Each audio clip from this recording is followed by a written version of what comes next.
en 2014, quand je suis devenue adjointe à l'éducation, j'ai commencé par aller voir dans les cuisines et je me suis rendu compte de toute la nourriture que l'on jetait à la poubelle à l'époque, soit après une estimation près de 6 tonnes par an, ce qui nous plaçait dans les bons élèves à l'échelle nationale, mais qui pour moi n'était pas très satisfaisant. Nous avons passé un an à réaliser une étude pour savoir s'il était possible et à quelles conditions de faire autrement et notamment de pouvoir donner cette nourriture. Nous avons été la première collectivité à nous emparer de ce dispositif de don alimentaire et à donner ce que les enfants laissaient à la cantine. Alors, le principe du frigo partagé, c'est de mettre à l'intérieur des plats qui ne sont pas sortis des cellules chaudes. Je prends les plats, je vérifie ma température, qui ne doit pas être en dessous de 63.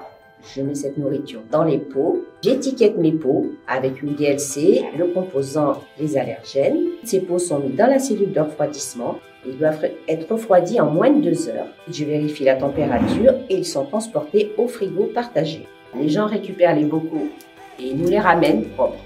Et à l'intérieur de ces bocaux, j'ai retrouvé quelques petits bouts. C'est un gros remerciement. Depuis novembre 2020, nous avons donné un peu plus d'1 tonne de nourriture. Nous nous sommes rendus compte que ces frigos généraient aussi d'autres types de dons, une convivialité, des gens qui faisaient connaissance autour de ces frigos et que ça engendrait une nouvelle dynamique que l'on allait s'appliquer à amplifier. Je trouve ce principe très bien, ça permet déjà que c'est écologique, ça évite qu'ils mettent ça en barquette, en sachet, ça évite de jeter. Donc nous on les ramène, ils les stérilisent. Pas de gaspillage, c'est vraiment super ce principe, c'est vraiment top.